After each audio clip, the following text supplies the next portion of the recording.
지난 금요일 헌법재판소의 대통령 탄핵 심판 결정이 있었습니다. 매우 안타깝고 마음이 무겁습니다. 집권 여당의 책임을 다하지 못하고 엄중한 사태를 불러온 것에 책임을 통감하며 국민 여러분께 송구스럽게 생각합니다. 헌법재판소의 결정은 났지만 여전히 국민 여론은 크게 갈라져 있습니다. 이 갈등과 혼란을 해소하기 위해 정치의 역할이 그 어느 때보다 소중합니다. 이제 분열과 갈등의 정치에 종언을 고해야 합니다. 통합과 화합의 정치로 우리 사회의 깊은 상처를 치유해야 합니다. 대통령 탄핵은 정치적 승패의 문제가 아닙니다. 대통령 탄핵이 특정 정파의 정치적 전리품이 될 수도 없습니다. 이러한 사태를 불러온 데 대해 정치권 모두가 스스로를 돌아보면서 분열과 갈등을 치유하는 데 모든 힘을 쏟아야 합니다. 이번 탄핵 사태는 무한정쟁과 극단적 대립 속에 우리 정치가 얼마나 병들어 있는지를 단적으로 보여주고 있습니다. 헌법재판소는 대통령 파면을 결정하면서도 국회는 당파의 이익이 아닌 국민 전체의 이익을 위해야 한다. 소수 의견을 존중하고 대화 타협을 통해 결론을 도출해야 한다고 하여 국회의 입법권 남용과 거대 야당의 전횡을 분명하게 지적했습니다.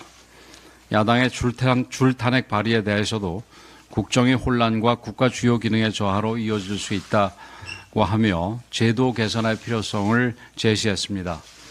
입법 폭주, 공직자의 줄탄핵, 예산 폭거, 방탄 법안 등 이재명과 민주당의 의회 독재에 무거운 경고를 내린 것입니다. 그럼에도 민주당은 반성 없는 폭주를 멈추지 않고 있습니다. 혼란을 하루빨리 수습할 생각은 하지 않고 여전히 정치 공세와 정부 무력화에만 열을 올리고 있습니다.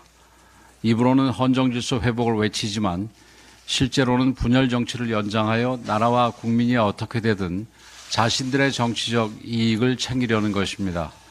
민주당은 대통령 탄핵이 이재명과 민주당의 면죄부가 아님을 깨달아야 합니다.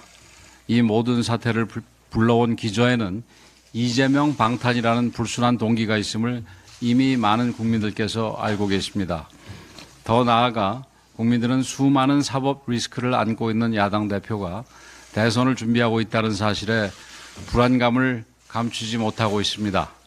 이재명 대표는 위증교사, 선거법 위반, 대장동, 백현동 게이트와 같은 개인 비리는 물론 국제법적 리스크가 될 수가 있는 대북 불법 송금 사건까지 8개 사건 12개의 혐의로 재판을 받고 있습니다.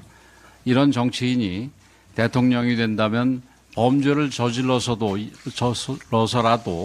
이기면 된다로 대한민국 윤리 도덕 교과서를 고쳤어야 할 판입니다. 우리 외교 안보에 치명적인 위협이 발생할 수도 있습니다. 다시 한번 분명히 밝힙니다. 헌법 제84조의 대통령 불소추 특권은 대통령 직무수행을 보호하는 조항이지 임기 이전의 범죄까지 덮어주는 면죄부가 아닙니다. 지금 대한민국은 자유민주주의 헌정질서를 지키느냐 못 지키느냐 하는 정치적 시험대에 올라 있습니다. 민주당은 카톡 검열, 여론조사 검열, 유튜브 검열에서 보았듯이 의회 권력을 휘둘러 국민의 자유를 박탈하는 일도 서슴지 않고 있습니다. 이재명 한 사람을 위한 1인 독재 정당 체제를 구축하고 있습니다. 이들이 행정부까지 장악하게 되면 어떤 일이 벌어질지 섬뜩할 지경입니다. 국민들은 누가 이 나라의 혼란을 수습할 자격이 있는가를 묻고 계십니다. 대한민국의 미래를 어떤 미래로 이끌 것인가에 대한 해답을 내놓을 시간입니다. 국민의 힘이 올바른 답을 내놓겠습니다. 국민의 눈높이에 맞는 정당, 국민의 삶을 지키는 정당으로 거듭나겠습니다. 국정 공백을 최소화하고 사회 질서와 안정을 복원하며 무너진 정치를 회복해서 대한민국을 조속히 정상화시키겠습니다. 탄핵 사태를 겪으며 정치개혁에 대한 국민적 열망도 높아지고 있습니다. 그동안 우리는 제왕적 대통령제의 폐해를 목도해왔습니다. 대통령 1인에게 국정의 모든 권한이 집중되면서 협치는 실종되고 정치가 진영 대결로 변질되고 말았습니다. 그러나 지금 우리는 또 하나의 현실을 직시해야 합니다. 바로 1987년 개헌 당시 누구도 예상하지 못했던 제왕적 국회 출현입니다. 현행 헌법에 따르면 국회는 4개 헌법기관에 대한 탄핵소추권을 갖고 있습니다.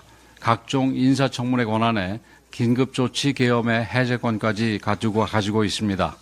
거대 야당이 등장해서 입법, 예산, 인사 전반을 통제하고 여소야대 구조가 고착화된다면 대통령이 아니라 국회가 황제가 됩니다. 국정은 마비되고 민생은 뒷전으로 밀려납니다. 지금이 바로 그 상황입니다. 이제 바꿔야 합니다. 낡고 몸에 맞지 않는 87 체제를 넘어야 합니다.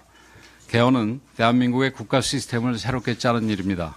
단지 권력 구조를 분산하는 데 그치지 않고 견제와 균형의 원리가 제대로 작동할 수 있도록 시스템을 정비해야 합니다. 대통령의 권한만큼이나 국회의 권한도 균형 있게 조정해야 합니다.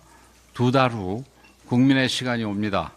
국민의힘은 이미 개헌특위를 구성해 자체적인 개헌안을 준비하고 있습니다. 시대적 요구에 부응하겠습니다. 국민의 뜻을 제대로 반영하는 개헌안을 마련하여 대통령 선거일에 함께 국민투표에 붙이는 방안도 추진하겠습니다. 국민과 함께 대한민국을 다시 세우는 개헌의 길에 나서겠습니다.